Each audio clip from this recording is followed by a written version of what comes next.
ইল্লাল্লাহ লা ইলাহা ইল্লাল্লাহ লা ইলাহা হাসবি রাব্বি জাল্লাল্লাহ মা ফি কলবি গায়রুল্লাহ নূর মুহাম্মদ সাল্লাল্লাহু লা ইলাহা ইল্লাল্লাহ লা ইলাহা লা ইলাহা ইল্লাল্লাহ লা ইলাহা লা ইলাহা ইল্লাল্লাহ মুহাম্মাদুর রাসূলুল্লাহ সাল্লাল্লাহু আলাইহি ওয়াসাল্লাম।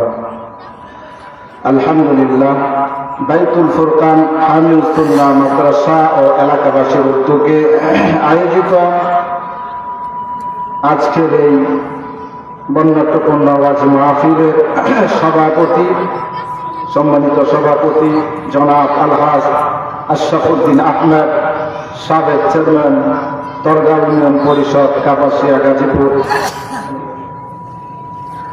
এবং প্রধান আকর্ষণ হিসেবে, প্রধান আলোচক হিসেবে রয়েছেন হযরত মাওলানা মুফতি মোহাম্মদ রেজাউল করিম নাপুরি সাহেব সহ আরো আমার সামনে উপবিষ্ট মুরব্বিয়ানে আযম এবং আমার সমবয়স্ক কলিজার টুকরা যুবক ভাইয়েরা, পর্দার আলো অবস্থানরত আমার শ্রদ্ধেয় সম্মানিত মা ও বোনেরা, মহান রব্বুল আলামিনের দরবারে আমরা কালিমাতুশ শুকর আদায় করছি এই জন্যই যে মহান রব্বুল আলামিন আমাদেরকে আজকের এই মহতী জলসা বাৎসরিক তাফসীরুল কোরআন মাহফিলের মতো এমন সুন্দর আয়োজন করা এবং ওখানে আসার বসার ব্যবস্থা করে দিয়েছেন।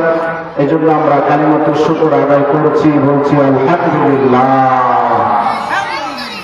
আল্লাহ শুকর আমরা আল্লাহর বান্দা হিসেবে আল্লাহর দরবারে যত বেশি আদায় করব, আল্লাহ সুবহানাহু ওয়া তাআলা আমাদেরকে তার নিয়ামত শুকরিয়া আদায়ের কারণে বাড়ায় দিবেন। সুবহানাল্লাহ। মুহতারাম হাজিরিন, অত্যন্ত গুরুত্ব সহকারে কথাগুলো শুনবেন। যারা ভিতরে আছেন, যারা বাহিরে আছেন, সকলকেই বলছি অত্যন্ত গুরুত্ব সহকারে কথাগুলো শুনবেন। এবং আমি জানি না আপনাদের অত্র এলাকার আশপাশে কোনো অমুসলিম হিন্দু বৌদ্ধ খ্রিস্টান আছে কিনা জানি না। যদি কোনো অমুসলিম হিন্দু বৌদ্ধ খ্রিস্টান এমন জাতীয় মানুষরাও থাকেন মুসলমানের বাহিরে, তাহলে ওনাদেরকেও আমি আবেদন করবো, বলবো যে আপনাদের দাওয়াত রইল। আমার এই আলোচনা যেগুলো এখন করবো অল্প সময় ইনশাআল্লাহ, কোনো বিধর্মী হিন্দু ভাইও যদি আশেপাশে থাকেন, মাইকের আওয়াজ যতদূর যায়, হিন্দু ভাইয়েরাও আমার আলোচনাগুলো শুনবেন হেদায়েতের নিয়তে, এবং মুসলমান ভাইয়েরাও শুনবেন। আল্লাহ আমাদেরকে কবুল করুন, বলেন আমিন। মুহতারাম হাজিরিন, সময় অল্প, আলোচনা হবে অল্প, আর অল্প আলোচনার উপর যদি আমল করা যায় এটাই সবচেয়ে বড় উপকার আমাদের জন্য হবে। দেখুন, আল্লাহ পাক রব্বুল আলামিন আমাদেরকে মুসলমান বানাইছেন। আমরা সকলেই মুসলমান। আমরা এখানে যারা আছি আমরা সবাই মুসলমান না? তো সবাই মুসলমান। আল্লাহ তাআলা আমাদেরকে মুসলিম মুমিন করে এই দুনিয়াতে পাঠাইছেন। দেখেন, এই ঈমানটা পাওয়ার জন্য, এই মুসলমানটা হওয়ার জন্য, এই ঈমান নামীয় একটা মহা গুরুত্বপূর্ণ দামি দৌলতটা অর্জন করার জন্য আমাদের হয়তো বা কোনো কষ্টই করা লাগে না। কি বলেন আপনারা? কোনো কষ্ট করা লাগছে? আমাদের কষ্ট করা লাগে না। কিন্তু আমাদের পূর্ববর্তী জামানায়, বিশেষ করে রাসূলুল্লাহ সাল্লাল্লাহু আলাইহি ওয়াসাল্লামের জামানায় যারা মুসলমান মুমিন ছিল, বিশেষ করে সাহাবায়ে কেরাম, তাদের ঈমান আনার কারণে অত্যন্ত কষ্ট করতে হয়েছিল। যেই মুসলমান আমরা আজকে হয়ে গেছি, যে ঈমান আমরা পেয়ে গেছি বিনা কষ্টে, এই ঈমানটা পাওয়ার জন্য সাহাবায়ে কেরাম জমিনে নিজের গায়ের তাজা রক্ত বিলীন করে দিয়েছেন, এমনকি জীবন পর্যন্ত দিয়েছেন। সুবহানাল্লাহ। এর বিনিময়ে সাহাবায়ে কেরাম কি পাইছে? ঈমান পাইছে। যে ঈমান আমি আপনি বিনা কষ্টে পেয়ে গেছি। এই ঈমানটা নিশ্চয়ই দামি। বলে ঈমানটা কেমন দামি?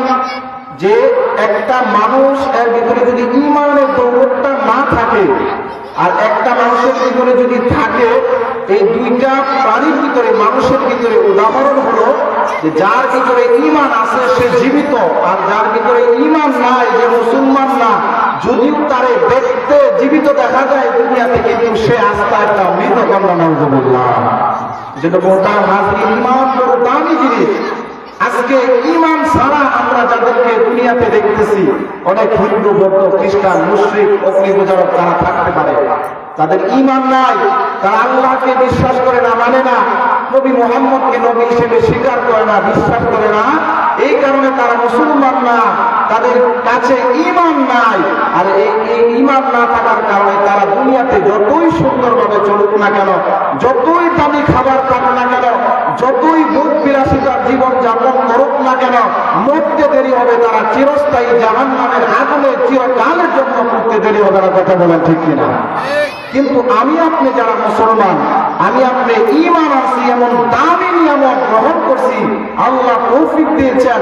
আমি কুলি হই, কামার হই, রিক্সাওয়ালা হই, দিন মজুরি হই, আমি জুতা সিলা খাই, আমি দিন খাই, কিন্তু মনে রাখবেন আমি গরিব হতে পারি, তুমি আর আমি ওই মুমিন ঈমানের কারণে এই যে ঈমান আছি, আল্লাহরে বিশ্বাস করছি, নবীকে নবী হিসেবে মাইনা নিছি, মরতে দেরি হবে, ওই গরিব রিক্সাওয়ালা হাইসা হাইসা জান্নাতে যাইতে দেরি হবে না। চিৎকার দিয়ে বলেন না সুবহানাল্লাহ।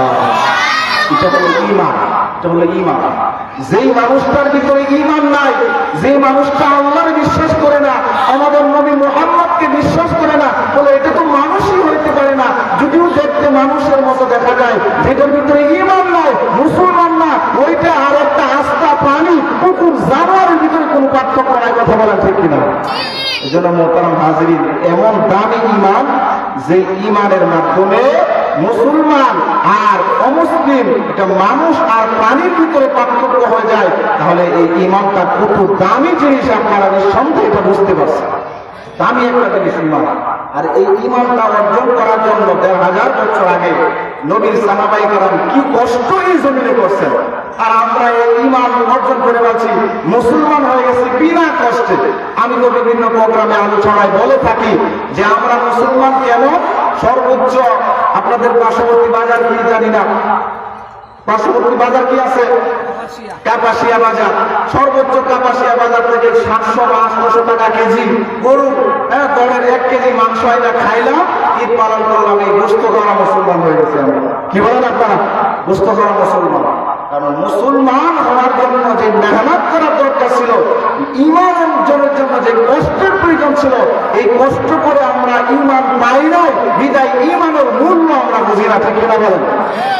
যে জিনিস কষ্ট ছাড়া অর্জন হয়ে যায়, এই জিনিসটির মূল্য থাকে না। কি মূল্য থাকে? দেখবেন যুবক মানুষ শ্বশুর বাড়ি থেকে যৌতুক দেয়, ডিমান্ডের গাড়ি চালা, ডিমান্ডের গাড়ি চালা, দেখবেন এত জোরে চালা, যেই জায়গা দিয়ে 30-এ তোলা যায় না, এই যুবক এই জায়গা দিয়ে 60-এও তুলে। কারণ কি? গাড়ি শ্বশুর বাড়ি থেকে দিয়েছে, নিজের গায়ের কষ্ট করা টাকা দিয়া গাড়ি কিনে নাই, এই জন্য সে নিজের পরিশ্রমের কষ্টে বাবাই টাকা দিয়ে কিনে দিছে, অথবা শ্বশুরার ভাই কিনে দিছে, যেমনি ইচ্ছা এমনি চালাবে, যেদিক দিয়ে ইচ্ছা সেদিক দিয়ে নেবে, খালের উপর দিয়ে নেবে, গর্তের উপর দিয়ে দিবে, যেমনি ইচ্ছা এমনি চালাবে, কারণ তার পকেটে টাকা দিয়া এই গাড়িটা তার ক্রয় করা লাগে না। আর যদি যুবকে ঠেলা গাড়ি চালায়া অথবা কুলিগিরি কাজ করিয়া টোকা করতে দেরি হতো, যুবকের কলিজাটা ফাইটা যেতে দেরি হতো না। কথা বলেন ঠিক কিনা? আমরা মুসলমান হয়ে গেছি এমন, ঈমান আমরা লেগে রক্ত দেয় নাই, কষ্ট করি নাই, জীবন দেয় নাই, বউ হারাই নাই, সন্তান হারাই নাই, বাবার বিটিমাটি হারাই নাই। কি আপনারা কেউ এখানে আছেন এই এলাকায় পাওয়া যাবে যে মুসলমান হয়েছেন, কেন মুসলমান হইলেন, কেন ঈমান আনলেন, এই জিনিসটার জন্য আপনাকে কাটার গা খাইতে হয়েছে, রক্ত দিতে হয়েছে, কোন অমুসলিমায় বলছে যে কে তুমি কেন মুসলমান হইলা, হ্যাঁ, এই জন্য তোমার বাড়ি ছেড়ে যাওয়া না লাগবে, কাপাসিয়া ছেড়ে যাওয়া না লাগবে, যেখানে ইচ্ছা সেখানে যাও, কেন মুসলমান হইলা, এটা তোমার অন্যায়। এরকম কষ্ট কোনোদিন আমাদেরকে করতে হয়েছে বলে? কোনোদিনই করতে হয় নাই। তাহলে আমরা ঈমানের মূল্যটা বুঝবো কেমনে? ওই যে আমরা গোস্ত করা মুসলমান হয়ে গেছে, বিনা কষ্টে অর্জিত ঈমান পাইছি। আর সাহাবায়ে কেরাম এই ঈমানের জন্য কি কষ্ট করছেন, মুহতারাম হাজিরিন দেখেন, আল্লাহ পাক রব্বুল আলামিন বলতেছেন কোরআনে হাকিমে, এমন সাহাবায়ে কেরামের যে কষ্টটা ঈমানের জন্য, ত্যাগটা ছিল, কুরবানিটা ছিল, এইটা যতক্ষণ পর্যন্ত এটার ছিটাপাটা আংশিক কিছুটাও যদি আমরা অর্জন না করি, আমাদের গায়ে এসে না পড়ে, আমাদের সামনে না